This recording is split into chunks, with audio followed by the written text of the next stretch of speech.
ആവസിക്കട്ടെ ആവസിക്കട്ടെ അത്യുന്നത ദിവ്യശക്തി ആവസിക്കട്ടെ ആവസിക്കട്ടെ ആവസിക്കട്ടെ അത്യുന്നത ദിവ്യശക്തി ആവസിക്കട്ടെ വ്യാപരിക്കട്ടെ വ്യാപരിക്കട്ടെ സർവേശ ദൈവാരൂപി വ്യാപരിക്കട്ടെ വ്യാപരിക്കട്ടെ വ്യാപരിക്കട്ടെ സർവേശ ദൈവാരൂപി വ്യാപരിക്കട്ടെ ആവസിക്കട്ടെ ആവസിക്കട്ടെ അത്യുന്നത ദിവ്യശക്തി ആവസിക്കട്ടെ.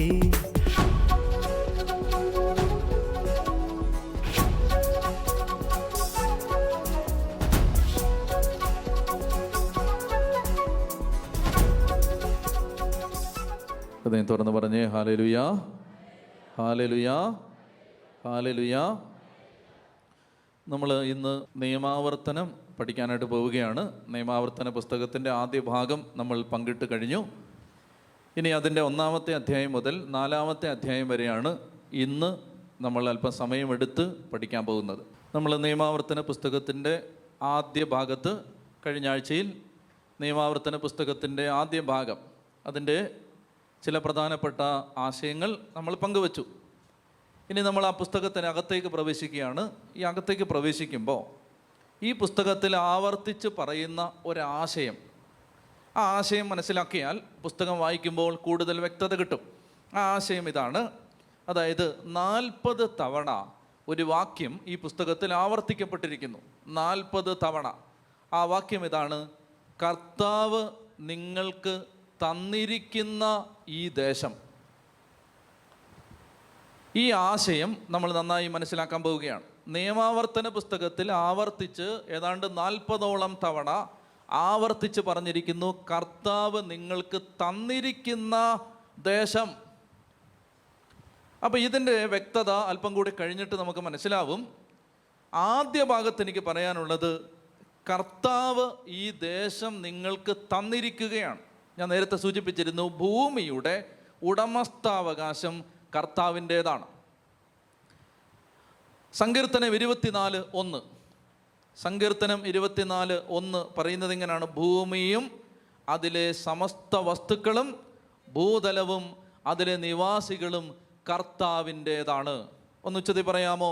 ഭൂമിയും, പോരാ ഉറക്കെ, ഭൂമിയും അതിലെ സമസ്ത വസ്തുക്കളും ഭൂതലവും അതിലെ നിവാസികളും കർത്താവിൻ്റേതാണ്. അപ്പോൾ ഭൂമി, ഭൂതലം, അതിലെ നിവാസികൾ എല്ലാം കർത്താവിൻ്റേതാണ്. അപ്പോൾ ഈ പുസ്തകം ആവർത്തിച്ച് പറയുകയാണ്, കർത്താവ് നിങ്ങൾക്ക് തന്നിരിക്കുന്ന ദേശം. അപ്പോൾ ഈ ഭൂമി കർത്താവിൻ്റേതാണ്. അപ്പം നിങ്ങൾ മനസ്സിൽ ഓർക്കേണ്ടത്, നിങ്ങൾ താമസിക്കുന്നത് 5 സെൻറ്റിൽ, 10 സെൻറ്റിൽ, 5 ഏക്കറിൽ, 10 ഏക്കറിൽ, 50 ഏക്കറിൽ, 500 ഏക്കറിൽ, എത്രയാവട്ടെ, നിങ്ങൾക്ക് ദൈവം തന്നിരിക്കുന്ന ഭൂമി നിങ്ങളുടേതല്ല, കർത്താവിൻ്റേതാണ്. നിങ്ങൾ വീട് വെച്ച് താമസിക്കുന്ന സ്ഥലം യഥാർത്ഥത്തിൽ അതിൻ്റെ ഓണർഷിപ്പ് സർട്ടിഫിക്കറ്റ് യഥാർത്ഥത്തിൽ എഴുതേണ്ടത് ആരുടെ പേരിലാണ്? This property is owned by the almighty, operated by Chackochan, അങ്ങനെ പറയേണ്ടത്. Owned by the almighty, operated by. അതിൻ്റെ എന്താ പറയുക, അതിൻ്റെ ഉപയോഗത്തിനുള്ളൊരു അവകാശം ആർക്ക് കൊടുത്തിരിക്കുന്നു? ഈ യോസഫിന് കൊടുത്തിരിക്കുകയാണ്. അങ്ങനെയാണ് പറയേണ്ടത്. അപ്പോൾ 1-ാമത്തെ കാര്യം ഇതാണ്, ആത്യന്തികമായി ഭൂമി ദൈവത്തിൻ്റേതാണ്. അപ്പോൾ അങ്ങനെ ഒരു ചിന്ത മനസ്സിലേക്ക് വരുമ്പോൾ നമ്മൾ ഈ ഭൂമിയെ മനോഹരമാക്കാൻ പറ്റുന്നതെല്ലാം ചെയ്യണം. നിങ്ങൾ അമേരിക്കയിൽ പോയിട്ടുള്ളവരുണ്ടാവും. അമേരിക്കയിൽ ചെല്ലുമ്പോൾ ഉള്ള ഒരു വ്യത്യസ്തത, അമേരിക്ക എന്ന രാജ്യത്തിന് ഒത്തിരി, നമ്മൾ അമേരിക്ക ഭീകരനാണ്, അമേരിക്ക ലോക പോലീസാണ്, അങ്ങനെയൊക്കെ പറഞ്ഞ് അമേരിക്കയെ ഒരു നെഗറ്റീവ് ഇമേജ് ഉണ്ടാക്കി വെച്ചിട്ടുണ്ട്. പക്ഷെ നിങ്ങൾ മനസ്സിലാക്കിയിരിക്കേണ്ടത്, അമേരിക്ക എന്ന രാജ്യത്ത്, നിങ്ങൾ അമേരിക്കയിൽ ജീവിക്കുന്നവർ ഒരുപക്ഷെ ഇത് കേൾക്കും, അമേരിക്കയിൽ പോയിട്ടുള്ളവരിവിടെ ഉണ്ടാവും, മക്കളൊക്കെ അമേരിക്കയിലുള്ളവരുണ്ടാവും, എല്ലാവരും അമേരിക്ക പോകണമെന്നൊന്നുമില്ല. ഇന്ത്യ നല്ല രാജ്യം തന്നെയാണ്. പക്ഷെ അമേരിക്കയുടെ ഒരു പ്രത്യേകത എന്തെന്ന് വെച്ചാൽ, അമേരിക്കയിൽ അവരുടെ പ്രോപ്പർട്ടി മനോഹരമായി സൂക്ഷിക്കുന്നത് കണ്ടു പഠിക്കേണ്ടതാണ്. നമ്മളൊരു സ്ഥലത്ത് ചെന്നാൽ ആ സ്ഥലത്ത്, ഏത് സ്ഥലമാവട്ടെ, ആ സ്ഥലത്ത് നിങ്ങൾക്ക് നിങ്ങളുടെ വീടിൻ്റെ മുറ്റത്ത് തോന്നിയതുപോലൊരു ചെടി വെക്കാൻ അവിടെ അനുവാദമില്ല. അവിടുത്തെ അവർ പറയും ഇതെങ്ങനെയാണ് ഇടേണ്ടത്. നിങ്ങളുടെ വീടിൻ്റെ മുറ്റത്ത് അനാവശ്യമായി ഒരു വേസ്റ്റ് നിങ്ങൾ ഇട്ടാൽ നിങ്ങളതിന് പിഴ കൊടുക്കേണ്ടി വരും. അതുകൊണ്ട് എന്താ സംഭവിക്കുന്നത് അറിയാമോ? നിങ്ങൾ പോയിട്ടുള്ള ആളുകളുണ്ടാവും. ഞാനിത് പോകാത്ത പാവപ്പെട്ട എന്നെ പോലുള്ള ആളുകൾക്ക് വേണ്ടിയാണ് ഞാൻ പറയുന്നത്. അതായത് അവിടെയുള്ള ഓരോ ഇഞ്ച് മണ്ണിനെ കുറിച്ചും ആ രാജ്യത്തിനൊരു ശ്രദ്ധയുണ്ട്. കാടുകളിലൊന്നും നിങ്ങൾക്ക് കയറി തോന്നിയ പോലെ നടക്കാനൊന്നും പറ്റില്ല. നിങ്ങൾക്ക് അവിടെ പോയി ഇരിക്കാം, അവിടെ പോയി കാറ്റ് കൊള്ളാം, നിങ്ങൾക്ക് മരത്തിൻ്റെ ചുവട്ടിലിരിക്കാം, കിനാവ് കാണാം, കവിത എഴുതാം, നിങ്ങൾക്ക് മനോഹര സ്വപ്നങ്ങൾ മെയ്യാം. പക്ഷേ നിങ്ങൾക്ക് അതിൽ നിന്നൊരു ഇല വെട്ടാൻ, ഒരു കൊമ്പ് മുറിക്കാൻ നിങ്ങൾ ആ രാജ്യത്തോട് അനുവാദം ചോദിക്കണം. നിങ്ങളുടെ പറമ്പിൽ നിൽക്കുന്ന ഒരു സാധനം നിങ്ങൾ മുറിക്കണമെങ്കിൽ രാജ്യം അനുവദിക്കണം. ഞാൻ പറയുന്നത് എന്തെന്നറിയാമോ? അതുകൊണ്ട് ഞാൻ പലപ്പോഴും എൻ്റെ മനസ്സിൽ തോന്നിയിട്ടുണ്ട്, ദൈവമേ, ഭൂമിയെ മനോഹരമാക്കി ഇടാൻ ഈ രാജ്യത്തിന് ഒരു കൃപ കിട്ടിയിട്ടുണ്ട്. ഒരു രാജ്യം മാത്രമല്ല, പല രാജ്യങ്ങൾക്ക് അതുണ്ടാവും. ഞാൻ ഏറ്റവും കൂടുതൽ കണ്ടിട്ടുള്ളത് ഈ അമേരിക്കയിലാണ്. അപ്പം നമ്മൾ ജീവിക്കുന്ന സ്ഥലം, അവിടെ ഒരു തടി കടന്ന് ചെയ്യാൻ പാടില്ല, അവിടെ വേസ്റ്റ് വന്ന് അവിടെ ഈച്ച പെരുകാൻ പാടില്ല, അവിടെ കൊതുക് വർദ്ധിക്കാൻ പാടില്ല, അത് നീറ്റായിട്ട് ഇടണം. ഇതിനൊരു ശ്രദ്ധ അവിടെ ജീവിക്കുന്നവർക്കുണ്ടാവണമെന്ന് മനസ്സിലാവുന്നുണ്ടോ? അല്ലാതെ അളിച്ച് പുളിച്ചിടരുത്, വലിച്ചു വാരി ഇടരുതെന്ന്. ഏത് സ്ഥലം, നിങ്ങൾ ജീവിക്കുന്ന സ്ഥലം നീറ്റായിരിക്കണം. See, cleanliness is next to godliness എന്നാണ് പറയുന്നത്. Cleanliness is next to godliness എന്ന് പറഞ്ഞാൽ വൃത്തി വേണം. വിശുദ്ധിയുടെ ഒരു എസെൻഷ്യൽ ക്യാരക്ടറാണ് വൃത്തി. അത് വേണം, വൃത്തി വേണം. കുളിക്കാതെ നനയ്ക്കാതെ നടക്കരുത്, വൃത്തിയായിട്ട് നടക്കണം. നിങ്ങൾക്ക് 2 ജോഡിയെ ഉള്ളെങ്കിലും അത് വൃത്തിയായിട്ട് ഇട്ടുകൊണ്ട് നടക്കണം. മനോഹരമായിട്ട് ഭൂമിയെ സംരക്ഷിക്കണം. പ്രപഞ്ചത്തിൻ്റെ മേൽ ഒരു ഉത്തരവാദിത്വം വേണം. ഒരു മരം വെട്ടിയാൽ 2 മരം നടണം. പറയുന്നത് മനസ്സിലാവുന്നോ? അപ്പോൾ ഈ ഭൂമി മനുഷ്യൻ ദുഷിപ്പിച്ചു എന്ന ഒരു സങ്കടം ബൈബിളിലുണ്ട്. ഇപ്പോൾ ഉദാഹരണത്തിന് നമുക്ക് ഭൂമിക്ക് ഒരു രക്ഷ കൊടുക്കേണ്ടതുണ്ട്. ഉദാഹരണത്തിന് ഉൽപ്പത്തി പുസ്തകം 3-ാം അധ്യായം 17-ഉം 18-ഉം നിയമാവർത്തന പുസ്തകത്തിൻ്റെ പ്രധാനപ്പെട്ട ഒരു ആശയം ഞാൻ പറയുകയാണ്. നിങ്ങൾക്ക് പ്രയാസമാണ് ഇതൊക്കെ കേൾക്കുന്നത്. ഇയാൾ ബൈബിള് പഠിപ്പിക്കേണ്ടതിന് പകരം പരിസ്ഥിതി പഠിപ്പിച്ചു. അങ്ങനെയല്ല ഇത്. എൻവയോൺമെൻറ്റൽ ESൻ്റെ ക്ലാസ് അല്ല ഇത്. മറിച്ച് ഇത് ബൈബിളിൽ പറയുകയാണ്. ഞാൻ അമേരിക്കയിൽ ചെന്ന സമയത്ത്, അമേരിക്കയിലാണ്, അവിടുത്തെ ഒരു അച്ഛൻ്റെ നമ്മുടെ ഈ എൻ്റെ കൂട്ടായ്മ പേര് പറഞ്ഞ് ഒരാളെ മാത്രം ഗ്ലോറിഫൈ ചെയ്യുന്നില്ല. നമ്മൾ കൂട്ടായ്മയിൽ ഒരു സഹോദരന്, അതായത് നമ്മളെ ഈ ശുശ്രൂഷയെ സഹായിക്കാനായിട്ട് വരുന്ന ഒരു സഹോദരന് ഒരു കൃപയുണ്ടെന്നറിയാം. അങ്ങേരെന്ത് ആഗ്രഹിച്ചാൽ അപ്പം കിട്ടും. ഇപ്പോൾ ഒരു ദിവസം പുള്ളി എൻ്റെ അടുത്ത് പറഞ്ഞു, അച്ഛാ, നമുക്കൊരു 4 കളറിലുള്ള പേന ഉണ്ടായിരുന്നെങ്കിൽ നമുക്ക് 4 കളറിൽ വരയ്ക്കാമായിരുന്നു. ഞാൻ പറഞ്ഞു, ഒരു പേന കൊണ്ട് തന്നെ ഇവിടെ വരയ്ക്കാം, നമ്മൾ വരയ്ക്കുന്നില്ല. അന്നേരമാണ് ഇയാളിനി 4 പേന. 4 പേന, 4 കളർ. അത് ഒറ്റ പേനയിൽ 4 കളർ ഉണ്ടായിരുന്നെങ്കിൽ 4 പേന എടുക്കാതെ ഒരു പേനയിൽ തന്നെ ഒരു സൈഡ് ഞെക്കുമ്പോൾ പച്ച, വേറൊരു സൈഡ് ഞെക്കുമ്പോൾ റെഡ്, അങ്ങനെ ഇരിക്കുമ്പോൾ പിറ്റേ ദിവസം ഒരു ചേച്ചി വന്നിട്ട് എൻ്റെ അടുത്ത് ഒരു പൊതി തന്നിട്ട് പറഞ്ഞു, അച്ഛൻ എടുത്തോളാൻ പറഞ്ഞു. അപ്പോൾ ഞാനിത് കൊണ്ടുവന്നിട്ട് മുറിയിലേക്ക് വന്നു കഴിഞ്ഞപ്പോൾ ഈ സഹോദരൻ, ഞങ്ങൾ 3-4 പേരുണ്ട്. അപ്പോൾ ഞാൻ പറഞ്ഞു, അതൊന്ന് പൊട്ടിച്ച് നോക്ക്, എന്താ അത്? അപ്പോൾ ഇത് പൊട്ടിച്ച് നോക്കിയപ്പോൾ ഇതിനകത്ത് 4 കളറിലുള്ള ഒരു പേന. അപ്പോൾ ഞാൻ പറഞ്ഞു, ഇത് എനിക്കുള്ളതല്ല, ഞാൻ ഒരു കളറിലേ വരയ്ക്കാറുള്ളൂ, ഇത് നിനക്കുള്ളതാണ്, ഇനി മേലാൽ ഓരോന്ന് വേണമെന്ന് പറയരുത്, നാളെ ചേച്ചിമാർ പൊതിഞ്ഞുകൊണ്ട് വരും, അപ്പോൾ അതുകൊണ്ട് നീ ഇത് നിനക്കുള്ളതാണ്, നീ എടുത്തോളാൻ പറഞ്ഞ് ഞാൻ കൊടുത്തു. ശ്രദ്ധിച്ചേ. അപ്പോൾ ഇത് കഴിഞ്ഞൊരു 2 ദിവസം കഴിയുമ്പോൾ ഇങ്ങനെ പറയുകയാണ്, അച്ഛാ, എനിക്കൊരു നല്ല ഇംഗ്ലീഷ് ബൈബിൾ വേണമായിരുന്നു. എന്നിട്ട് എൻ്റെ മൊബൈലിൽ ഒരു ഫോട്ടോ എടുത്ത് എന്നെ കാണിച്ച്, ഇതാണ് എനിക്ക് വേണ്ടത്, ഒരു അച്ഛൻ പറഞ്ഞു തന്നാണ്, ഇതാണ് എനിക്ക് വേണ്ടത്, ഇത് എവിടെ കിട്ടുവച്ചാ ഇങ്ങനെ നടക്കുകയാണ്. അങ്ങനെ ഇരിക്കുമ്പോൾ ഞാൻ അവിടുന്ന് യാത്ര ചെയ്യാനായിട്ട് അവിടെയുള്ള അച്ഛൻ്റെ വണ്ടിയെ കയറി അച്ഛൻ്റെ കാറിൻ്റെ ഡിക്കി തുറക്കുമ്പോൾ ഇതാ ആ സാക്ഷാൽ ബൈബിൾ അതിനകത്തിരിക്കുന്നു. അപ്പോൾ ഞാൻ ഇവനെ വിളിച്ചിട്ട് പറഞ്ഞു, നിനക്കുള്ള സാധനം ദേ ഇവിടെ ഇരിപ്പുണ്ട്, ഇത് എടുത്തോളൂ. അപ്പോൾ ഇത് അച്ചോട് ഞാൻ പറഞ്ഞോളാന്ന് പറഞ്ഞു, ഇത് നീ എടുത്തോ, ഇത് നിനക്കുള്ളതാണ്. അപ്പോൾ അതിൻ്റെ തൊട്ടടുത്ത് ഞാൻ നോക്കുമ്പോൾ വേറൊരു ബൈബിൾ ഇരിക്കുന്നു. അവൻ ആ ബൈബിൾ എടുത്ത് തുറന്നു നോക്കിയപ്പോൾ അതിനകത്തെല്ലാം പച്ച കളറിൽ മാർക്ക് ചെയ്തിരിക്കുന്നു പലയിടങ്ങളിൽ. അപ്പോൾ അച്ഛൻ ഇറങ്ങി വന്നപ്പോൾ ഞാൻ പറഞ്ഞു, അച്ഛൻ്റെ വണ്ടിയിൽ നിന്ന് ഒരു മോഷണം നടത്തിയിട്ടുണ്ട്, ഒരു ബൈബിൾ മോഷ്ടിച്ചിരിക്കുന്നു. ബൈബിൾ ഇദ്ദേഹത്തിന് വേണ്ടി അച്ഛൻ്റെ വണ്ടിയിൽ കർത്താവ് വെച്ചതാണ്, അതുകൊണ്ട് ഞങ്ങളുടെ ആയതുകൊണ്ട് ഞങ്ങളങ്ങ് എടുത്താണ്. അച്ഛൻ പറഞ്ഞു, അത് എടുത്തോളാൻ പറഞ്ഞു.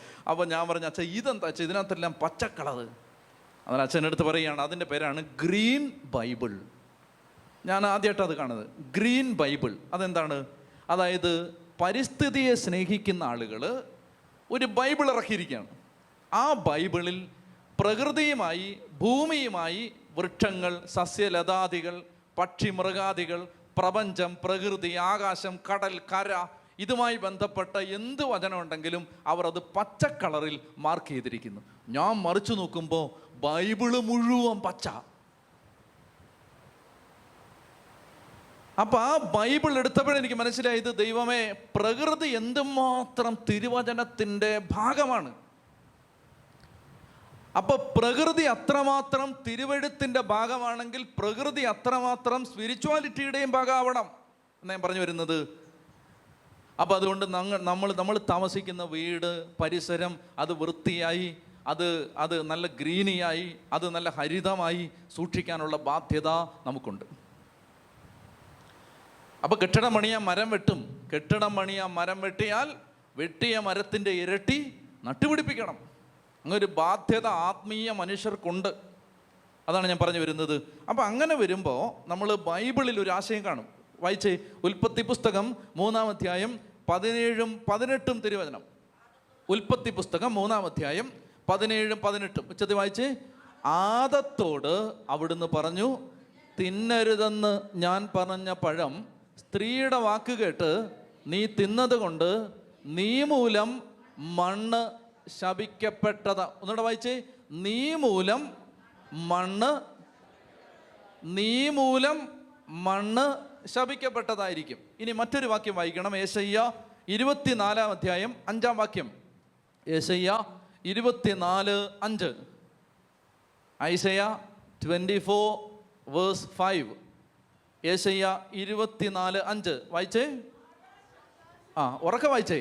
ആകാശം ഭൂമിയോടൊപ്പം വാടിപ്പോകുന്നു, ഭൂമി അതിലെ നിവാസികൾ നിമിത്തം. അതാണ് ആവർത്തിച്ച് വായിക്കേണ്ടത്. ഭൂമി അതിലെ നിവാസികൾ നിമിത്തം. ഒന്നുകൂടെ വായിച്ച്. ഭൂമി അതിലെ നിവാസികൾ നിമിത്തം അശുദ്ധമായിരിക്കുന്നു. ആദ്യം എന്താ വായിച്ചത്? നീ മൂലം മണ്ണ് ശപിക്കപ്പെട്ടു. ഇവിടെ എന്താ പറയുന്നത്? യെശയ്യാ 24:5 ഭൂമി അതിലെ നിവാസികൾ നിമിത്തം. അങ്ങനെ ഒരു പരാധീനത നാം വസിക്കുന്ന പ്രപഞ്ചത്തിൻ്റെ മേൽ ചാർത്തി കിട്ടിയിട്ടുണ്ട്. അങ്ങനെ ഒരു പരാധീനത നാം ഈ ഭൂമിക്ക് സമ്മാനിച്ചിട്ടുണ്ട്. അതായത് ഈ ഭൂമിയെ നമ്മൾ നമ്മുടെ ജീവിതം കൊണ്ട് അശുദ്ധമാക്കിയിട്ടുണ്ട്. അപ്പം ഇതൊരു സത്യമാണ്. ഈ മണ്ണിനെ നാം മലിനമാക്കിയിട്ടുണ്ട്. അതായത് ദൈവത്തെ യഥാർത്ഥമായിട്ട് സ്നേഹിക്കുന്ന ഒരു വ്യക്തിക്ക് പ്രകൃതിയോട് സ്നേഹം വരും, മണ്ണിനോട് സ്നേഹം വരും, അന്തരീക്ഷത്തോട് സ്നേഹം വരും. അപ്പോൾ ഈ ഭൂമി മലിനമാകരുതെന്ന് അങ്ങനെ ഒരു വ്യക്തി ആഗ്രഹിക്കും. അപ്പോൾ അതുകൊണ്ട് എന്തെങ്കിലും കിട്ടിയാൽ അത് ഉടനെ വലിച്ചെറിയരുത്. അത് ഓരോ കാര്യവും ഈ പ്രകൃതിയെ നശിപ്പിക്കുന്നതിൽ ഏർപ്പെടാതിരിക്കാൻ ശ്രദ്ധിക്കണം. അപ്പം നമുക്ക് ജീവിച്ചിരിക്കുന്ന കാലത്ത് ഇപ്പോൾ കെട്ടിടം പണിയാതിരിക്കാൻ പറ്റുമോ? പറ്റില്ല. കെട്ടിടം പണിയാതിരിക്കാൻ പറ്റില്ല. അപ്പോൾ എന്ത് ചെയ്യും? മരം മുറിക്കേണ്ടി വരും. മരം മുറിക്കുമ്പോൾ മരം നടണം. ജീവിച്ചിരിക്കുന്ന ഭൂമിയെ മനോഹരമായിട്ട് കാത്തു സൂക്ഷിക്കണം. നിങ്ങൾ കുട്ടിക്കാലത്ത് നിങ്ങൾ സ്കൂളിൽ പോയിട്ടുള്ളവരാണെങ്കിൽ പഠിച്ചിട്ടുള്ള ഒരു കവിതയുണ്ട്. ആ കവിതയാണ് ഭൂമിക്കൊരു ചരമഗീതം. തിരുവനന്തപുരത്തുകാരനായ ഒരു കവി ONV കുറുപ്പ് എഴുതിയ കവിതയാണത്. ഭൂമിക്കൊരു ചരമഗീതം. അത് സമയം കിട്ടിയാൽ, ബൈബിളൊക്കെ വായിച്ച് തീർന്നിട്ട് സമയം കിട്ടിയാൽ അതൊന്ന് വായിക്കുന്നത് നല്ലതാണ്. ഈ ഭൂമിയെ കൊല്ലുന്നത്, ഈ ഭൂമിയെ നശിപ്പിക്കുന്നത്, ഈ ഭൂമിയുടെ ഹൃദയം ചുരന്നെടുക്കുന്നത്, ഈ ഭൂമിയുടെ സിരകളെ അത് കാർന്ന് ക്രൂരമായ ദംഷ്ട്രങ്ങൾ കൊണ്ട്, ഈ നഖം കൊണ്ട് അതിനെ ഇങ്ങനെ കൊത്തി ഇളക്കിയെടുക്കുന്നത്, അതൊക്കെ പറഞ്ഞിട്ടുണ്ട് അദ്ദേഹം. എന്ന് വെച്ചാൽ എൻ്റെ പ്രിയപ്പെട്ട സഹോദരങ്ങളെ, അതായത് ഈ ഭൂമിയെ നമ്മൾ നശിപ്പിച്ചുകൊണ്ടിരിക്കുകയാണ്. അപ്പോൾ അതുകൊണ്ട് നിയമാവർത്തന പുസ്തകം പഠിക്കുമ്പോൾ ഈ ബൈബിൾ വായിക്കുന്ന വ്യക്തിയോട് പരിശുദ്ധാത്മാവ് പറയും, നീ ജീവിച്ചിരിക്കുന്ന ഭൂമിയെ വൃത്തിയായിട്ട് സൂക്ഷിക്കണം. അപ്പം നിങ്ങൾ ജീവിക്കുന്ന 2 സെൻറ്റ് സ്ഥലത്താണ് നിങ്ങൾ ജീവിക്കുന്നത്, അത് വൃത്തിയായിട്ടിട്. നിങ്ങൾ ജീവിക്കുന്ന സ്ഥലം വൃത്തിയായിട്ടിട്. നിങ്ങൾക്ക് വലിയ ഒരു 5 നില കെട്ടിടമുണ്ട്, നിങ്ങൾ ഒരു നിലയിലാണ് താമസിക്കുന്നത്, 4 നില ആർക്കെങ്കിലും താമസിക്കാൻ കൊടു, അവർ വൃത്തിയായിട്ടിടും. നിങ്ങൾ ജീവിക്കുന്ന സ്ഥലം എന്ന് പറയാം. ചില ആളുകൾക്ക് പ്രത്യേക ഒരു പ്രശ്നമുണ്ടെന്ന് അറിയാം, ഭയങ്കര പ്രാർത്ഥനയാണ്, പക്ഷെ ശകലം പോലും വൃത്തിയില്ല. ഭയങ്കര പ്രാർത്ഥനയാണ്, ഒരല്പം പോലും വൃത്തിയില്ല. അപ്പം ആ ഒരു സ്പിരിച്വാലിറ്റി ക്രിസ്ത്യൻ സ്പിരിച്വാലിറ്റി അല്ലെന്ന് കേട്ടോ. അത് ക്രിസ്തീയ ആത്മീയത അല്ല. ക്രിസ്തീയ ആത്മീയതയാണെങ്കിൽ ദൈവത്തെ വിളിക്കുന്നവന് വൃത്തി ഉണ്ടാവും. അവനെന്ത് ചെയ്യും? ഭൂമിയെ വൃത്തിയായിട്ടിടും, മുറി വൃത്തിയായിട്ടിടും, വഴികൾ വൃത്തിയാക്കിയിടും, ഭൂമിയോട് ക്രൂരത കാണിക്കില്ല. ഒന്ന് ഉച്ചത്തിൽ പറഞ്ഞേ ഹല്ലേലൂയാ. ഞാൻ പണ്ടൊരിക്കലും ഉപദേശം തന്നിട്ടുള്ളതാണ്. അതായത് നമുക്ക് വേണ്ടാത്ത ഒരു സാധനം പോലും വീട്ടിൽ വെച്ചിരിക്കരുത് എന്ന് പറഞ്ഞാൽ 25 കൊല്ലം കഴിഞ്ഞ് ആവശ്യം വന്നാലോ എന്ന് പറഞ്ഞ് ഒന്നും വെക്കണ്ട. ആവശ്യം വരുമ്പോൾ അവർ പെട്ടി വാങ്ങിച്ചോളും. പെട്ടിക്കുള്ള സ്റ്റഫ് ഇപ്പോഴേ ഉണ്ടാക്കി വെക്കണ്ട.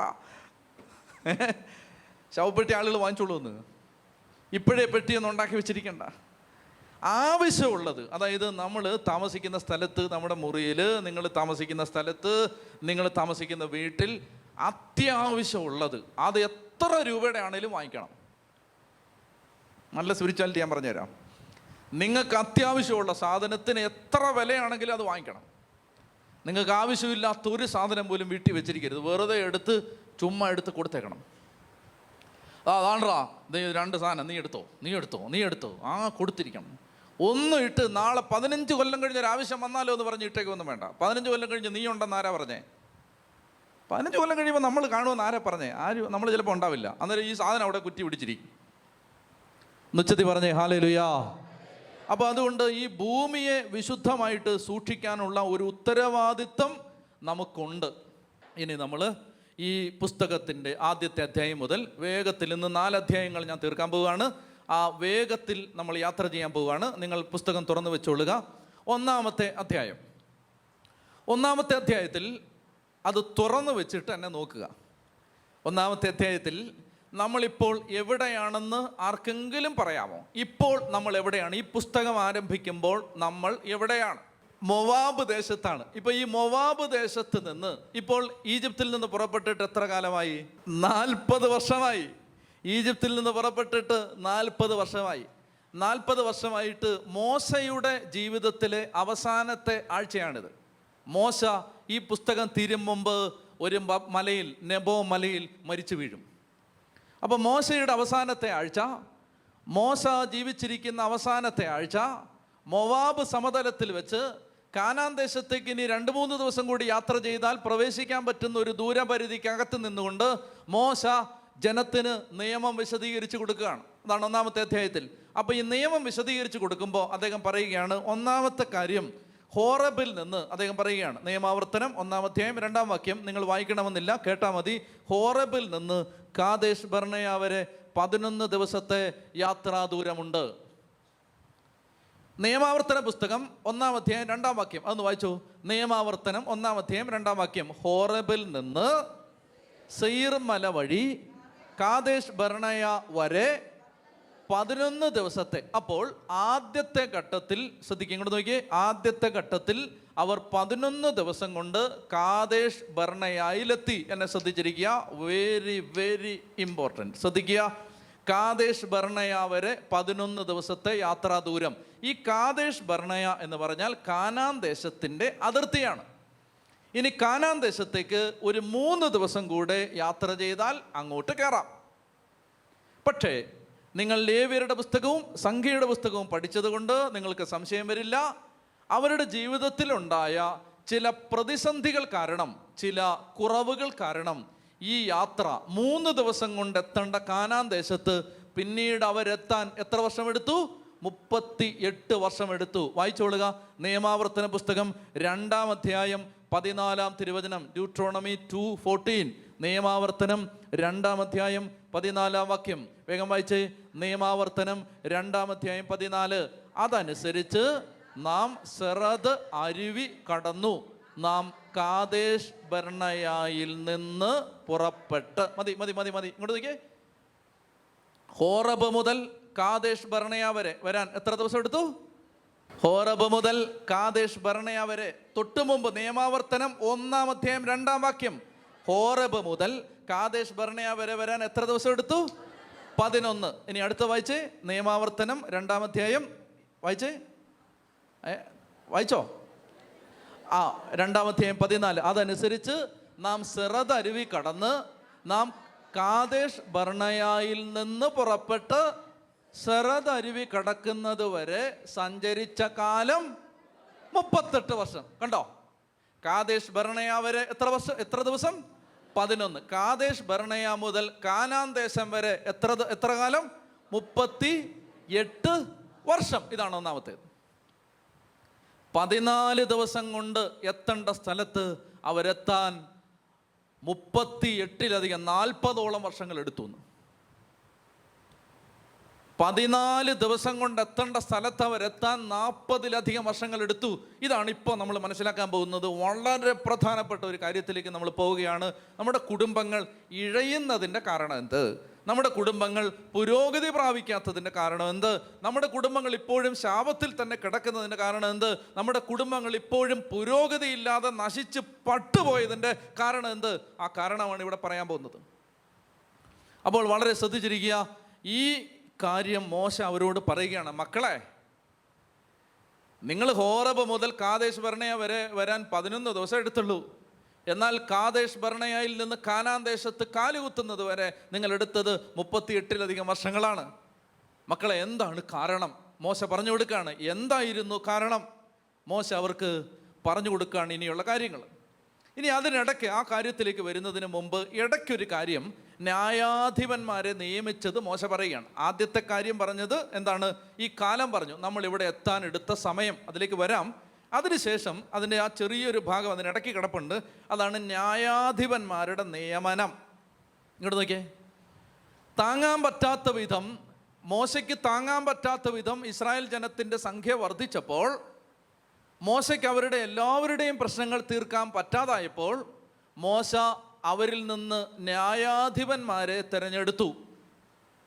അപ്പോൾ ആ ന്യായാധിപന്മാരെ തിരഞ്ഞെടുത്തതിനെ കുറിച്ച് പറയുന്നത് നമുക്ക് ഈ കാലഘട്ടത്തിൽ അത് ആവശ്യമുണ്ട്. അതുകൊണ്ട് ഞാനത് വായിപ്പിക്കുകയാണ്, നിങ്ങളത് വായിക്കണം. നിയമാവർത്തന പുസ്തകം 1-ാം അധ്യായത്തിൽ 13 മുതലുള്ള 12 മുതലുള്ള വാക്യങ്ങൾ വായിച്ച്. നിയമാവർത്തനം 1-ാം അധ്യായം, ഡ്യൂട്രോണമി 1:12. നിയമാവർത്തനം 1-ാം അധ്യായം 12 മുതൽ ഉച്ചത്തി വായിച്ച്. നിങ്ങളുടെ ഭാരങ്ങളും, ഉച്ചത്തി വായിക്കുക, നിങ്ങളുടെ ഭാരങ്ങളും നിങ്ങളുടെ ഇടയിലെ കലഹങ്ങളും എനിക്ക് തനിയെ താങ്ങാനാവുമോ? ആരാണ് പറയുന്നത് ഇത്? മോശ. ഒന്നുകൂടെ വായിച്ച്. നിങ്ങളുടെ ഭാരങ്ങളും നിങ്ങളുടെ ഇടയിലെ കലഹങ്ങളും എനിക്ക് തനിയെ താങ്ങാനാവുമോ? നിങ്ങൾ അതത് ഗോത്രത്തിൽ നിന്ന് അറിവും വിവേകവും പക്വതയുമുള്ളവരെ തിരഞ്ഞെടുക്കുവിൻ. ഇങ്ങോട്ട് നിർത്തിക്കേ. അതായത് നേതാക്കന്മാരായിട്ട് വരേണ്ടത്, നമ്മൾ സഭാജീവിതം നയിക്കുമ്പോഴാണെങ്കിലും സഭയിൽ നേതാക്കന്മാരായിട്ട് വരേണ്ടത് ആരാണെന്നുള്ളതിൻ്റെ ഒരു സൂചന ഇവിടെ കിട്ടും. ഇതെന്തിനാ പറയുന്നത് അറിയാമോ? അങ്ങനെ അല്ലാത്തവരെയല്ല ഇനി മാറ്റിയിട്ട് അങ്ങനെയുള്ളവരെ നിയമിക്കാൻ വേണ്ടിയിട്ടല്ല. ഈ വിഷയം ദൈവജനത്തിൻ്റെ പ്രാർത്ഥനയിൽ വരണം. അതിനുവേണ്ടി ഞാനിത് പറയുന്നത്. ഇത് പ്രാർത്ഥിച്ചാൽ നടക്കും. നിങ്ങളിപ്പോൾ പ്രാർത്ഥിക്കുകയാണ്, അതായത് കർത്താവെ, കേരളത്തിൽ ഒരു 100 അച്ഛന്മാർ അതിശക്തമായ ശുശ്രൂഷകരായിട്ട് അടുത്ത 2 കൊല്ലത്തിനുള്ളിൽ ഉയരട്ടെ എന്ന് നിങ്ങൾ മനസ്സുനൊന്ന് പ്രാർത്ഥിച്ചാൽ അത് നടക്കും. ദൈവിക പ്രവർത്തികളെല്ലാം ദൈവം ചെയ്തു കഴിഞ്ഞിരിക്കുകയാണ്. നമ്മൾ പ്രാർത്ഥിച്ചാൽ അത് കിട്ടും. അപ്പോൾ പ്രാർത്ഥിക്കേണ്ടത്, ഇന്ന് നിങ്ങൾ പലയിടങ്ങളിലും അസ്വസ്ഥതകൾ കാണുന്നുണ്ട്. നിങ്ങൾക്ക് സഭയെ നയിക്കുന്നവർ ഇങ്ങനെയാണോ പെരുമാറേണ്ടത് എന്ന് നിങ്ങൾക്ക് ദൈവജനത്തിന് ഭാരം വരുന്ന അനേക സന്ദർഭങ്ങൾ ഞങ്ങളുടെ ജീവിതങ്ങളിലുണ്ട്. നിങ്ങൾ പ്രാർത്ഥിക്കേണ്ടത് എങ്ങനെയാണ്? പ്രാർത്ഥിക്കേണ്ടത്, കർത്താവേ, എന്തൊക്കെയാണ്? ഒന്നുകൂടെ വായിച്ചേ. നിങ്ങളുടെ കൂട്ടത്തിൽ നിന്ന് അറിവുണ്ടാവണം. അറിവുണ്ടാവണം. ശ്രദ്ധിച്ചേ, അറിവുണ്ടാവണം. അത് വളരെ പ്രധാനപ്പെട്ട പുരോഹിതന്മാർക്ക്, നേതാക്കന്മാർക്ക്, ശുശ്രൂഷകർക്ക് അറിവുണ്ടാവണം. അറിവില്ലാതിരിക്കരുത്. ഇങ്ങനെയാണ് വചനം പറയുന്നത്, അജ്ഞത കൊണ്ട് ജനം നശിക്കും. ഇപ്പോൾ ഒരു കാര്യം കൃത്യമായിട്ട് ജനത്തെ പഠിപ്പിച്ചാൽ ജനം അത് സ്വീകരിച്ചിട്ട് അവരത് അനുസരിക്കും. അപ്പോൾ അവർക്ക് കൂടുതൽ ദൈവകൃപയിൽ വളരാൻ പറ്റും. അപ്പോൾ എന്ത് ചെയ്യണം? നേതാക്കന്മാർക്ക് അറിവുണ്ടാവണം. അത് പ്രധാനപ്പെട്ടതാണ്. അപ്പോൾ അതുകൊണ്ട് നിങ്ങൾ എങ്ങനെ പ്രാർത്ഥിക്കണം? കർത്താവേ, ധാരാളം അറിവുള്ള നേതാക്കന്മാരെ ഞങ്ങൾക്ക് തരണമേ. പ്രാർത്ഥിക്കാവോ? ഒരു ചലഞ്ച്, ഇഷ്ടംപോലെ ചലഞ്ചുള്ള സമയമല്ലേ ഇപ്പം? ഒരു ചലഞ്ച് ഞാൻ പറയുന്നു, ഒരു പ്രയർ ചലഞ്ച് ഇതാ ഞാൻ പറയുന്നു. നിങ്ങൾ പ്രാർത്ഥിക്കുക, കർത്താവേ, അടുത്ത 10 വർഷത്തിനുള്ളിൽ കേരള സഭയിൽ ഇഷ്ടം പോലെ സഭയെ എന്താണെന്ന് പഠിപ്പിച്ചു തരാൻ കഴിവുള്ള, അറിവുള്ള ഇഷ്ടം പോലെ നേതാക്കന്മാർ, വൈദികർ, പിതാക്കന്മാർ ഉണ്ടാവട്ടെ. അങ്ങനെ പറ, ഉണ്ടാവട്ടെ എന്ന് പറ. ഉണ്ടാവട്ടെ എന്നാ പറയുക. കാരണം എന്താ അറിയാ, അത് തരാൻ ദൈവം സദാ താല്പര്യത്തോടിരിക്കുകയാണ്. നമ്മൾ വാങ്ങിച്ചാൽ മതി.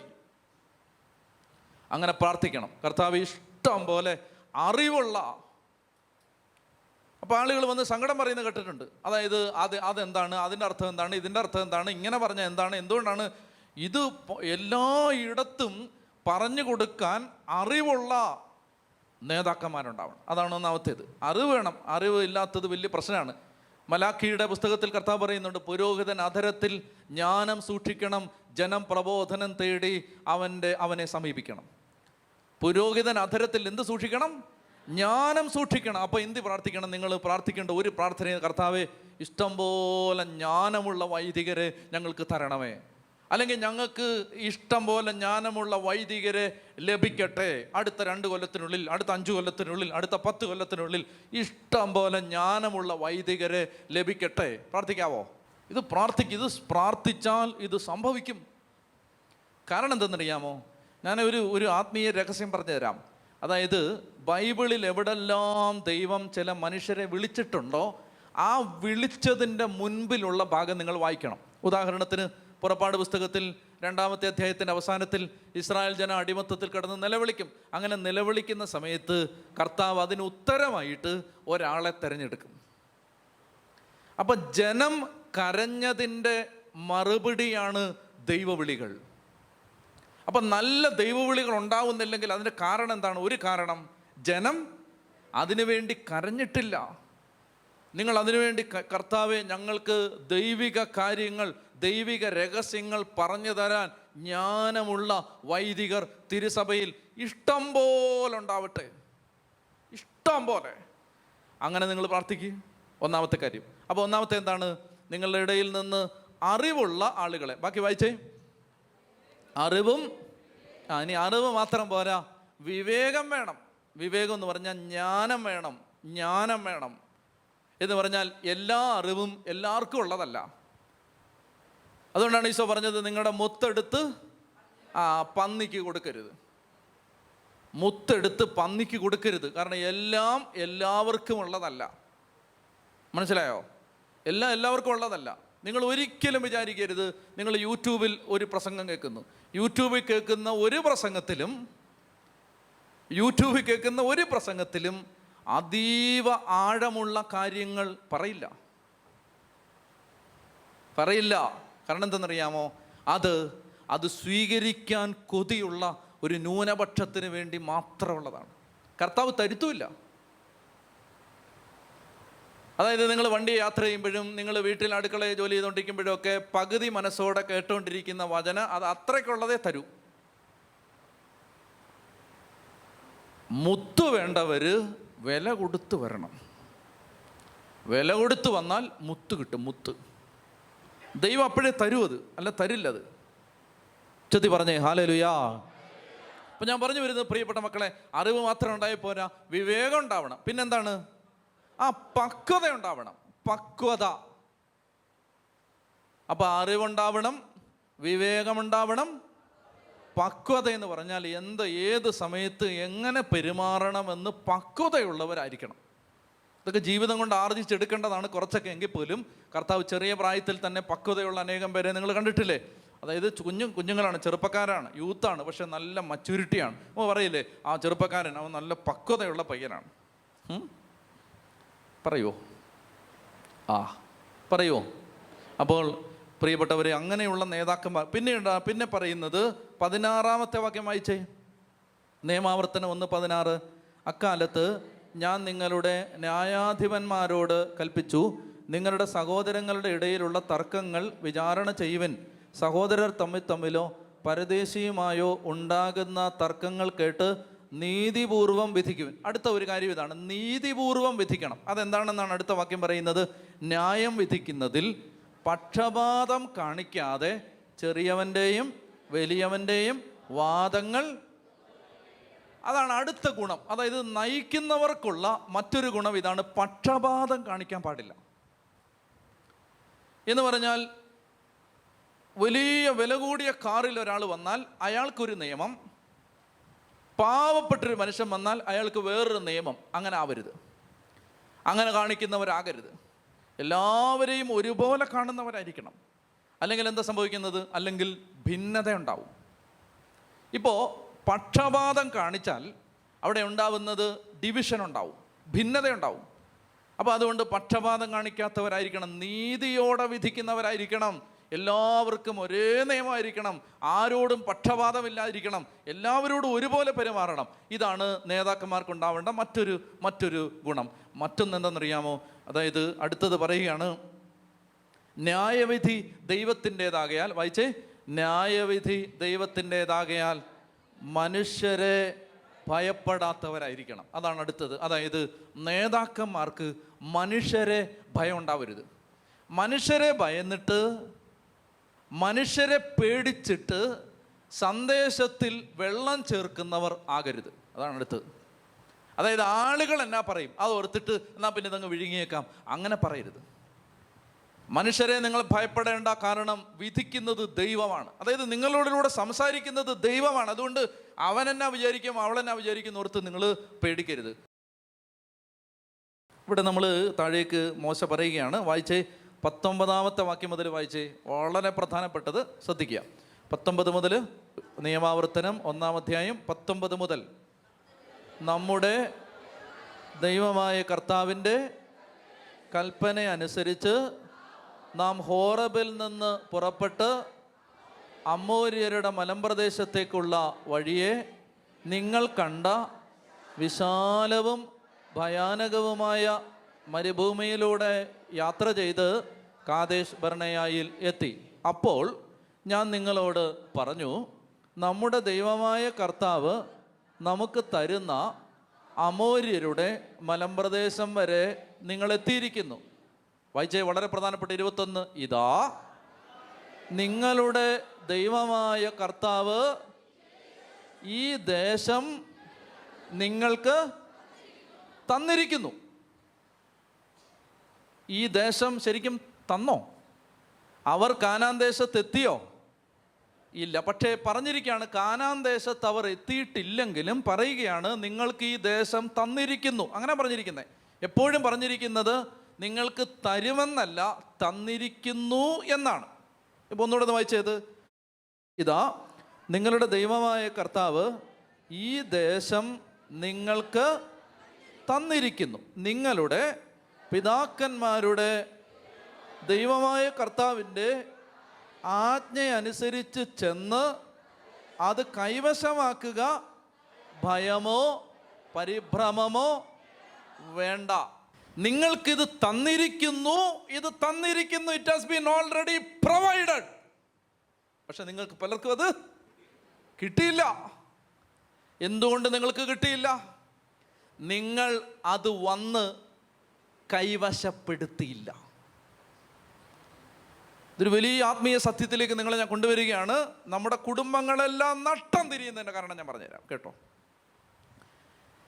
നിങ്ങൾക്ക് ഇതെല്ലാം ദൈവം ഓൾറെഡി തന്നിരിക്കുന്നു, എല്ലാം തന്നിരിക്കുന്നു. എന്ത്? പാപത്തിൽ നിന്ന് മോചനം നിങ്ങൾക്ക് തന്നിരിക്കുന്നു, കുരിശിൽ അത് തന്നിരിക്കുന്നു. ശാപത്തിൽ നിന്ന് വിടുതൽ നിങ്ങൾക്കത് തന്നിരിക്കുന്നു, അത് തന്നിരിക്കുന്നു. തരുമെന്നല്ല, it has been already done for you, finished, over, completed, provided. It has been already been given freely. എല്ലാം തന്നിരിക്കുന്നു. നിങ്ങൾക്ക് ശാപത്തിൻ്റെ മോചനം, വിടുതൽ തന്നിരിക്കുന്നു. തരാന്നല്ല, തന്നിരിക്കുന്നു. നിങ്ങളുടെ ദുഃഖത്തിൽ നിന്ന് വിടുതൽ തന്നിരിക്കുന്നു. നിങ്ങളുടെ പൈശാചിക ബന്ധനങ്ങളിൽ നിന്ന് വിടുതൽ തന്നിരിക്കുന്നു. നിങ്ങൾ എന്ത് ചെയ്യണം? ഇത് വന്ന് കൈവശപ്പെടുത്തണം. തന്നിരിക്കണം. പക്ഷെ തന്നെന്നും പറഞ്ഞ് അങ്ങ് ഇരിക്കരുത്, അത് വന്ന് എടുക്കണം. ഇത് വളരെ വളരെ വളരെ പ്രധാനപ്പെട്ട ഒരു കാര്യമാണ്. ഇത് നിങ്ങൾ എടുക്കേണ്ടതുണ്ട്. അപ്പോൾ മോശ അവരോട് പറഞ്ഞു, എന്നെ ശ്രദ്ധിക്കണേ പ്രിയപ്പെട്ട മക്കളെ, മോശ പറഞ്ഞു, നിങ്ങൾക്കിതാ ഈ ദേശം തന്നിരിക്കുന്നു, നിങ്ങൾ അത് പോയി കൈവശപ്പെടുത്തണം.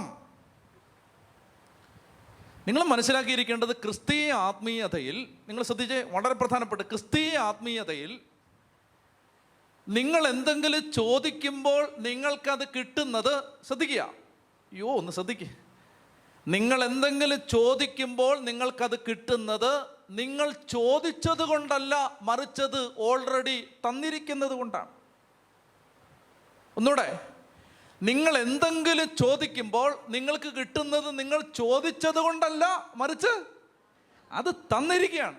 നിങ്ങൾക്ക് ശാപത്തിൽ നിന്ന് വിടുതലോ പാപത്തിൽ നിന്ന് വിടുതലോ പൈശാചിക ശക്തികളിൽ നിന്ന് വിടുതലോ കിട്ടുന്നത് നിങ്ങൾ ചോദിച്ചത് കൊണ്ടല്ല, മറിച്ച് യേശു നിങ്ങൾക്ക് വേണ്ടി അത് ഓൾറെഡി ചെയ്തത് കൊണ്ടാണ്. ഈ ചോക്ലേറ്റ് ഇവിടെ അവൈലബിൾ ആണ്.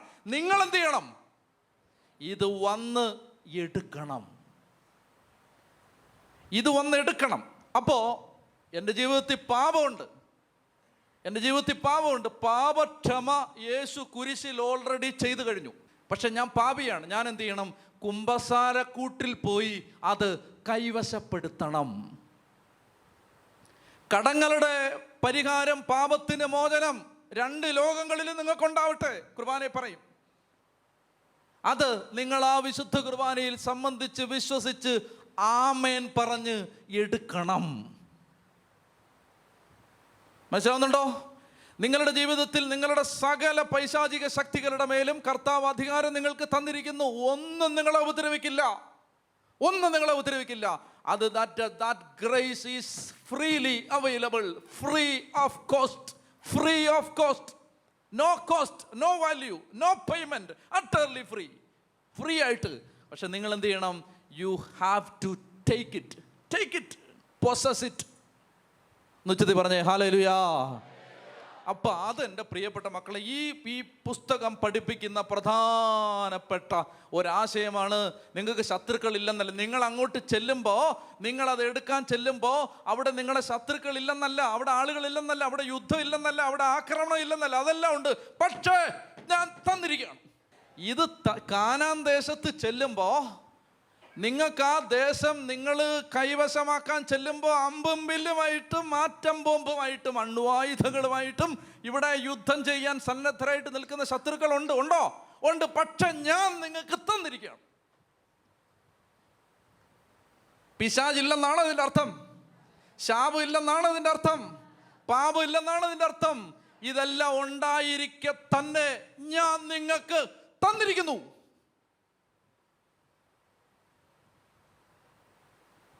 അപ്പം മോശ പറഞ്ഞു, പോയി അത് എടുക്കാൻ പറഞ്ഞു. അപ്പം അവർ പറഞ്ഞു, സാറേ പോയി ആദ്യം ഒന്ന് തിരക്കിയിട്ട് വരാമെന്ന് പറഞ്ഞു.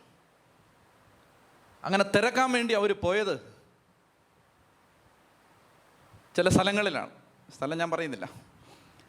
അവർ തിരക്കാൻ വേണ്ടി ചെന്നപ്പോൾ അവർ പറഞ്ഞു, നിങ്ങൾക്ക് പിശാചിൻ്റെ ശക്തിയെപ്പറ്റി അറിയാഞ്ഞിട്ടാണ്. നിങ്ങൾക്ക് സാത്താൻ്റെ ശക്തിയെപ്പറ്റി അറിയാഞ്ഞിട്ടാണ് നിങ്ങളിങ്ങനെ നേരെ വന്നിരിക്കുന്നത്. ഇപ്പം കിട്ടുമെന്ന് പറഞ്ഞിട്ട് നിങ്ങൾ ചെന്നപ്പോൾ പലരും നിങ്ങളോട് പറഞ്ഞു, നിങ്ങൾക്ക് പൂർവിക ശാപത്തിൻ്റെ ശക്തി എന്താണെന്ന് അറിയാൻ പാടില്ലാഞ്ഞിട്ടാണ് നിങ്ങളിങ്ങനെ ഫ്രീ ആയിട്ട് വന്നിരിക്കുന്നത്. സത്യമല്ലേ സംഭവിച്ചത്? അവരാ കാനാൻ ദേശം ഒറ്റുനോക്കാൻ ചെന്നപ്പോൾ അവരോട് പലരും പറഞ്ഞു, നിങ്ങൾ വിചാരിക്കുന്ന പോലെ അല്ല ഇത്. അനാക്കിൻ്റെ മക്കൾ ഇവിടെയുണ്ട്, സാത്താൻ ഇവിടെയുണ്ട്, ബേൽസബൂൽ ഇവിടെയുണ്ട്, ലൂസിഫർ ഇവിടെ ഉണ്ട്, പിന്നെ പേര് പഠിപ്പിച്ച് തന്നിരിക്കുന്ന പല പിശാചുക്കൾ ഇവിടെ ഉണ്ട്. മല്ലന്മാരാണ്. സൂക്ഷിക്കണേ, പോരാട്ടം വരും. എന്നെ ശ്രദ്ധിക്കണം എൻ്റെ പ്രിയപ്പെട്ട മക്കളെ. പക്ഷെ പറഞ്ഞു വിട്ടത് ആപ്പയും ഊപ്പയല്ല. പറഞ്ഞു വിട്ടത് സകലത്തെയും സൃഷ്ടിച്ച ദൈവമാണ്. തന്നിരിക്കുന്നവൻ പറഞ്ഞാൽ അത് തടയാൻ ഒരു പിശാചിനും പറ്റില്ല, ഒരു പൂർവിക ശാപത്തിനും പറ്റില്ല, ഒരു പാപത്തിനും പറ്റില്ല, ഒരു ശക്തിക്കും പറ്റില്ല. തന്നത് ദൈവമാണെങ്കിൽ അതെനിക്ക് കിട്ടിയിരിക്കും. തന്നത് ദൈവമാണെങ്കിൽ അത് ഞാൻ വാങ്ങിച്ചിരിക്കും. മനസ്സിലാവുന്നുണ്ടോ? നമ്മളെ പലരും പറഞ്ഞ് ഭയപ്പെടുത്തി, നിങ്ങൾക്ക് പിശാചിനെ കുറിച്ച് അറിയാൻ പാടില്ല അഞ്ചിട്ടാണ്. പിശാചൊക്കെ ഉണ്ട്, അതൊക്കെ നമ്മൾ സമ്മതിക്കുന്നു. പിശാചൊക്കെ ഉണ്ടെന്ന് പിശാചിന് ശക്തിയുണ്ടെന്ന് നമുക്കറിയാതെല്ലാം. പക്ഷേ ആ പിശാചിനെ ഉണ്ടാക്കിയവനുണ്ടല്ലോ, ആ ഉണ്ടാക്കിയവനാണ് പറയുന്നത് നിനക്ക് തന്നിരിക്കുന്നു, നിനക്ക് തന്നിരിക്കുന്നു. പറയുന്നത് ഞാൻ മനസ്സിലാവുന്നുണ്ടോ? അതായത് നിങ്ങൾ ആരിലാണ് ആശ്രയിക്കുന്നത്? ഈ പറഞ്ഞ ദൈവത്തിലോ അതോ സാത്താനിലോ? അങ്ങനെയാണെങ്കിൽ നിങ്ങൾക്കിത് കിട്ടിയിരിക്കും. എൻ്റെ പ്രിയപ്പെട്ട സഹോദരങ്ങളെ, ഈ പുസ്തകം പഠിപ്പിച്ചു തരികയാണ്, ഈ പുസ്തകം പറഞ്ഞു തരികയാണ്. അതായത് കർത്താവ് പറഞ്ഞു, നിങ്ങൾക്ക് ഞാൻ ഈ ദേശം തന്നിരിക്കുന്നു, ഇത് ഞാൻ നിങ്ങൾക്ക് തന്നിരിക്കുന്നു, ഈ ദേശം നിങ്ങൾക്ക് ഞാൻ തന്നിരിക്കുന്നു. നിങ്ങൾക്ക് ഈ ദേശം നിങ്ങൾക്ക് തരാതിരിക്കാൻ ഒരു ശക്തിക്കും പറ്റില്ല. അപ്പോൾ ഇവരെന്ത് ചെയ്തു? ഒറ്റ നോക്കാൻ പോയി. ഞാൻ ഒന്നാം അധ്യായത്തിലെ കാര്യങ്ങളാണ് പറയുന്നത്, നിങ്ങൾ അങ്ങോട്ട് നോക്കണ്ട. ഒന്നാം അധ്യായത്തിലാണ്. അവർ ഒറ്റ നോക്കാൻ പോയി. മോശ പറയുകയാണ്, നിങ്ങൾ അതനുസരിച്ച് ആ നാട്ടിലേക്ക് ചെന്നപ്പോൾ നിങ്ങൾ അവിടെ ചെന്നിട്ട് പറഞ്ഞു, ആ ദേശം നല്ലതാണ് കേട്ടോ, അതെല്ലാം സത്യമാണ്. എന്ത്? ഇപ്പോൾ യേശുവിലൂടെ പാപം മോചിക്കപ്പെടും, അത് സത്യമാണ്. യേശുവിലൂടെ ശാപം മാറും, അത് സത്യമാണ്. യേശുവിലൂടെ പൈശാചിക ബന്ധനത്തിൽ മോചനം, അത് സത്യമാണ്. യേശുവിലൂടെ കൃപ കിട്ടും, അതെല്ലാം സത്യമാണ്. പക്ഷേ ഒരു പക്ഷേയില്ല, ഒരു ബട്ട് നിങ്ങൾ പറഞ്ഞാൽ അവിടെ തീർന്നു. അൺകണ്ടീഷണലായിട്ട് ഇത് വിശ്വസിക്കണം. എന്താണ്? എൻ്റെ കർത്താവാണ് എനിക്ക് വേണ്ടി കുരിശ് മരിച്ചത്, സാത്താന് എൻ്റെ മേൽ അധികാരമില്ല. അതുകൊണ്ട് വചനം ഓർത്തിരിക്കുക. റോമാലേഖനം 8-ാം അധ്യായം 1-ാം വാക്യം, യേശു ക്രിസ്തുവിനോട് ഐക്യപ്പെടുന്നവർക്ക് ശിക്ഷാവിധി ഇല്ല. മനസ്സിലായോ? ശിക്ഷയുണ്ട്, ശാപമുണ്ട്, പിശാചുമുണ്ട്, ഇല്ലെന്നൊന്നും ആരും പറയുന്നില്ല. പക്ഷേ നമുക്കില്ല എന്നാണ് പറയുന്നത്. ആർക്ക്? യേശു ക്രിസ്തുവിനോട് ഐക്യപ്പെട്ടവർക്ക് അത് ശിക്ഷയല്ല. നിന്റെ ശിക്ഷ രക്ഷയാവും, നിന്റെ മുറിവ് തിരുമുറിവാവും, നിന്റെ ബലഹീനത ശക്തിയാവും, നിന്റെ പാപം കൃപയാവും, നിന്റെ സഹനം കിരീടമാവും.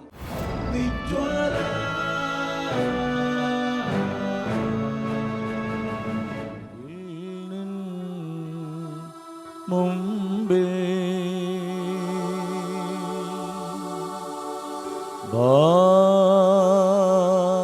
ബാറക്കുമോ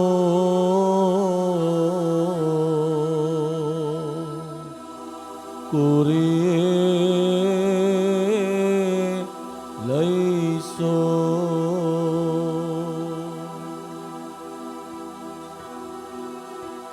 ആയിരുന്നോനും ആയിരിക്കുന്നോനും വരുവാനിരിപ്പോനും സർവശക്തനും നിത്യനുമായ ദിവ്യ കുഞ്ഞാടേ, നീ മാത്രം പരിശുദ്ധൻ പരിശുദ്ധൻ. നിത്യനുമായ ദിവ്യ കുഞ്ഞാടേ, നീ മാത്രം പരിശുദ്ധൻ പരിശുദ്ധൻ. കരങ്ങൾ ഉയർത്തി ശക്തിയോടെ സ്തുതിക്കട്ടെ. Hallelujah hallelujah hallelujah hallelujah hallelujah hallelujah hallelujah hallelujah hallelujah hallelujah. കർത്താവെ സ്തുതിക്കുന്നു, ആരാധിക്കുന്നു, നന്ദി പറയുന്നു. എല്ലാ മക്കളെയും അവിടുത്തെ കരങ്ങളിൽ സമർപ്പിച്ച് ആരാധിക്കുന്നു. എല്ലാ യുവതിവാക്കന്മാരെയും സമർപ്പിച്ച് പ്രാർത്ഥിക്കുന്നു. ആലയത്തിൽ വന്നുകൂടിയിരിക്കുന്ന എല്ലാ മക്കളെയും സമർപ്പിച്ച് പ്രാർത്ഥിക്കുന്നു. കർത്താവിൻ്റെ ശക്തി ദേശം മുഴുവനിലേക്ക് ഒഴുകണമേ എന്ന് പ്രാർത്ഥിക്കുന്നു. അങ്ങയുടെ മക്കളെല്ലാം ഏറ്റെടുക്കണമേ എന്ന് പ്രാർത്ഥിക്കുന്നു. ശക്തിയോടെ ശക്തിയോടെ ശക്തിയോടെ ശക്തിയോടെ ഉച്ചത്തിൽ വിളിച്ച ഈശോയേ, ഈശോയേ.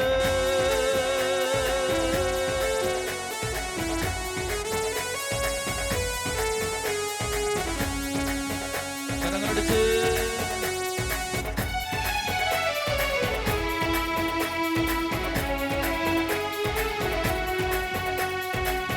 ആരാധിക്കും എൻ്റെ ദൈവത്തെ ഞാൻ പൂർണ്ണ മനസ്സോടെ. ആരാധിക്കും എൻ്റെ ദൈവത്തെ ഞാൻ പൂർണ്ണ മനസ്സോടെ. ആരാധിക്കും എൻ്റെ ദൈവത്തെ ഞാൻ പൂർണ്ണ ഹൃദയമോടെ. ആരാധിക്കും എൻ്റെ ദൈവത്തെ ഞാൻ പൂർണ്ണ ഹൃദയമോടെ. ആരാധിക്കും എൻ്റെ ദൈവത്തെ ഞാൻ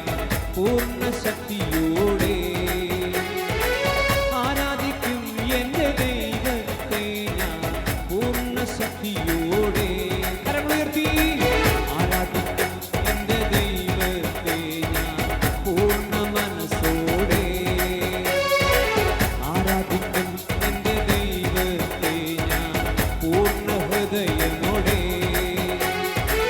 ആരാധിക്കും എന്റെ ദൈവത്തെ ഞാൻ പൂർണ്ണ ശക്തിയോടെ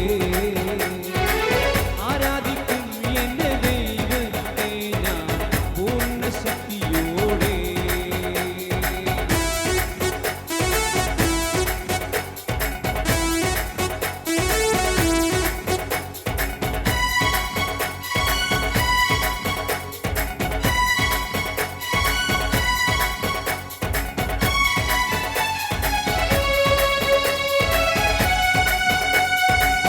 ദാനിയേലേപ്പോൽ സഹനത്തിലും ആരാധിക്കും എന്റെ ദൈവത്തെ ദാവീദിനെപ്പോൽ എന്നെ ഞാൻ മറന്നിട്ടും ആരാധിക്കും എന്റെ ദൈവത്തെ സന്തോഷം വന്നാലും സന്താപം വന്നാലും ആരാധിക്കും എന്റെ ദൈവത്തെ സന്തോഷം വന്നാലും സന്താപം വന്നാലും ആരാധിക്കും എന്റെ ദൈവത്തെ ആരാധിക്കും എന്റെ ദൈവത്തെ ഞാൻ പൂർണ്ണ മനസ്സോടെ കരമുയർത്തി ആരാധിക്കും എന്റെ ദൈവത്തെ ഞാൻ പൂർണ്ണ ഹൃദയമോടെ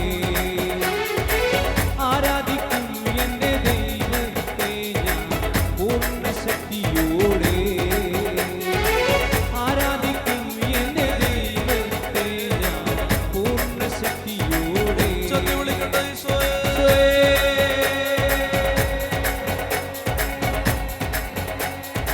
ഈശോയെ.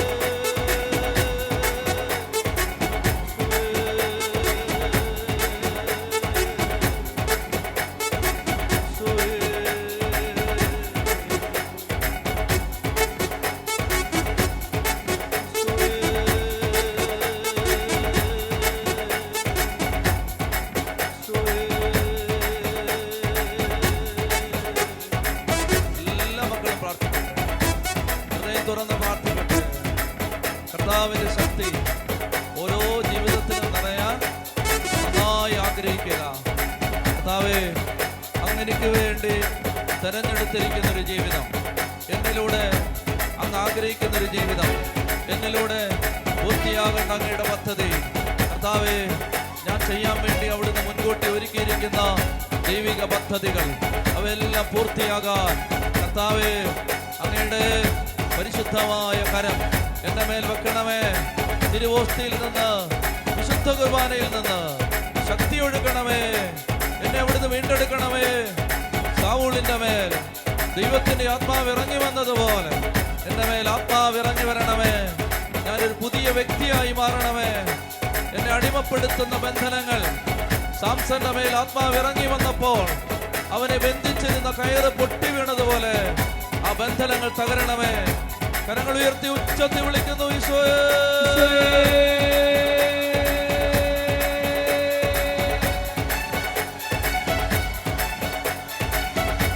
ഉച്ചത്തിൽ വിളിക്കുന്നു ഈശോയെ.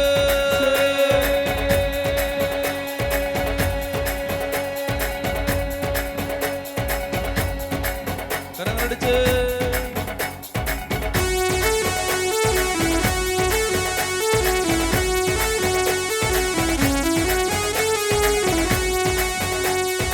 ആരാധിക്കുന്നു ഞങ്ങൾ ആരാധിക്കുന്നു ദൈവപിതാവിനെ ആരാധിക്കുന്നു ആരാധിക്കുന്നു ഞങ്ങൾ ആരാധിക്കുന്നു ദൈവപിതാവിനെ ആരാധിക്കുന്നു ആരാധിക്കുന്നു ഞങ്ങൾ ആരാധിക്കുന്നു ദൈവപിതാവിനെ ആരാധിക്കുന്നു ആരാധിക്കുന്നു ഞങ്ങൾ ആരാധിക്കുന്നു യേശുവിനെ ഞങ്ങൾ ആരാധിക്കുന്നു ആരാധിക്കുന്നു ഞങ്ങൾ ആരാധിക്കുന്നു യേശുവിനെ ഞങ്ങൾ ആരാധിക്കുന്നു ആരാധിക്കുന്നു ഞങ്ങൾ ആരാധിക്കുന്നു പരിശുദ്ധാത്മാവിനെ ആരാധിക്കുന്നു ആരാധിക്കുന്നു ഞങ്ങൾ ആരാധിക്കുന്നു പരിശുദ്ധാത്മാവിനെ ആരാധിക്കുന്നു വിളിച്ച ഈശോയെ.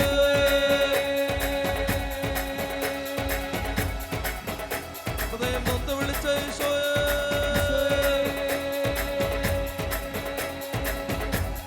തിരുശരീരത്തിൽ നിന്നും തിരുരക്തത്തിൽ നിന്നും ഒഴുകുന്ന ദൈവിക ജീവൻ യുവതിവാക്കന്മാരുടെ മേൽ, കുടുംബങ്ങളുടെ മേൽ ഇപ്പോൾ ഒഴുകിയിറങ്ങണമേ. കാൽവരി കുരിശിൽ നിന്ന് മാനവരാശിയെ വീണ്ടെടുക്കാൻ പിതാവ്, പുത്രൻ, പരിശുദ്ധാത്മാവായ ത്രിയേക ദൈവം പുത്രന്റെ രക്തമൊഴുക്കിയത് ഈ ജനത്തിന്റെ മേൽ വിടുതലായി മാറട്ടെ. സകല ബന്ധനങ്ങളെ തകർക്കുന്ന ദൈവത്തിന്റെ ശക്തി ഈ കുടുംബങ്ങളുടെ മേൽ ഇപ്പോൾ ഒഴുകിയിറങ്ങട്ടെ. കാൽവരി കുരിശിൽ നിന്നൊഴുകിയ തിരുരക്തത്തിന്റെ ശക്തി കുടുംബങ്ങളിൽ ഇപ്പോൾ വ്യാപരിക്കട്ടെ. പിശാചിന്റെ സകല തന്ത്രങ്ങളെയും സാത്താൻ ഒരുക്കുന്ന കെണികളെയും തകർത്ത് കളയുന്ന അത്യുന്നതനായ ദൈവത്തിന്റെ ശക്തി ഈ മക്കളിൽ ഇപ്പോൾ വന്ന് നിറയട്ടെ. ശരീരം ബലം പ്രാപിക്കട്ടെ. രോഗപീഠകൾ വിട്ടുമാറട്ടെ. ആത്മീയ അഭിഷേകം വെളിപ്പെടട്ടെ. വരദാനങ്ങൾ തുറക്കപ്പെടട്ടെ. ആത്മാവ് ജ്വലിക്കട്ടെ. സുവിശേഷത്തിന് വേണ്ടി ജീവിതം സമർപ്പിക്കാൻ കൃപ നിറയട്ടെ. ദേശദേശാന്തരങ്ങളിൽ കർത്താവിന്റെ സാക്ഷികളായി ഈ മക്കളെ മാറട്ടെ. ഉച്ചത്തിൽ വിളിക്കുന്നു ഈശോയെ.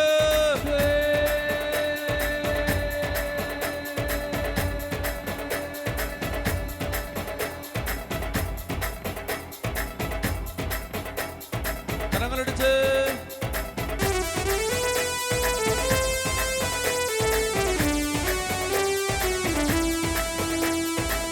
ആരാധനയ്ക്ക് യോഗ്യനേ, നിന്നെ ഞങ്ങൾ ആരാധിച്ചിടുന്നിതാ. ആരാധനയ്ക്ക് യോഗ്യനേ, നിന്നെ ഞങ്ങൾ ആരാധിച്ചിടുന്നിതാ. ആരാധനയ്ക്ക് യോഗ്യനേ, നിന്നെ ഞങ്ങൾ ആരാധിച്ചിടുന്നിതാ. ആരാധനയ്ക്ക് യോഗ്യനേ, നിന്നെ ഞങ്ങൾ ആരാധിച്ചിടുന്നിതാ.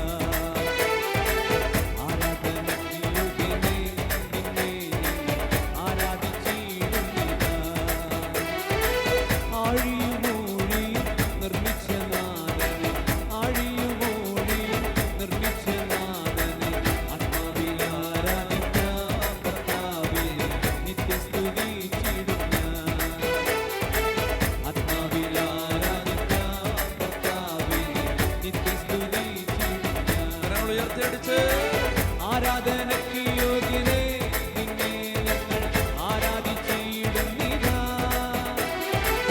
ആരാധനയ്ക്ക് യോഗ്യനേ, നിന്നെ ഞങ്ങൾ ആരാധിച്ചിടുന്നിതാ. ആരാധനയ്ക്ക് യോഗ്യനേ, നിന്നെ ഞങ്ങൾ ആരാധിച്ചിടുന്നിതാ. ആരാധനയ്ക്ക് യോഗ്യനേ, നിന്നെ ഞങ്ങൾ ആരാധിച്ചിടുന്നിതാ. Hallelujah, hallelujah, hallelujah, hallelujah. ഉച്ചത്തിൽ ഹല്ലേലൂയ, ഹല്ലേലൂയ, ഹല്ലേലൂയ, ഹല്ലേലൂയ. ഉച്ചത്തിൽ hallelujah, hallelujah, hallelujah, hallelujah, hallelujah, hallelujah, hallelujah, hallelujah, hallelujah, hallelujah, hallelujah, hallelujah. ആവർത്തിച്ച് പാടിക്കേ എല്ലാവരും. എല്ലാവരും ഒരുമിച്ച് പാടിക്കേ.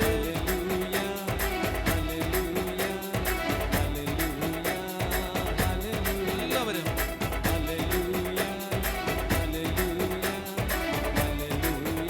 അടച്ച് വലിയ അഭിഷേകത്തോടെ ഉച്ചത്തിൽ പാടിക്കേ.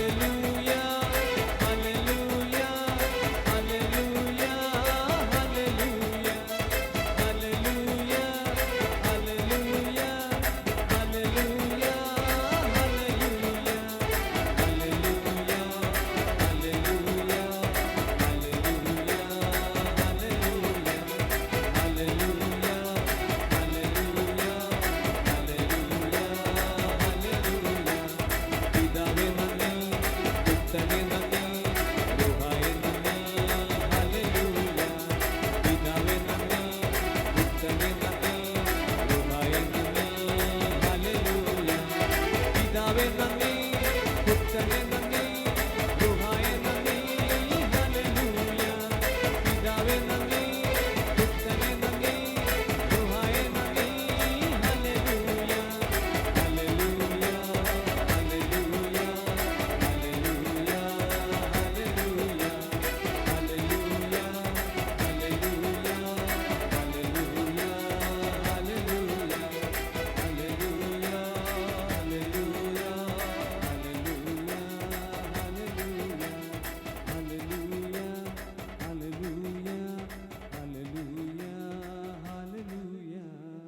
കരങ്ങൾ കൂപ്പി കണ്ണുകളടച്ച് എല്ലാ മക്കളും പ്രാർത്ഥിക്കുക.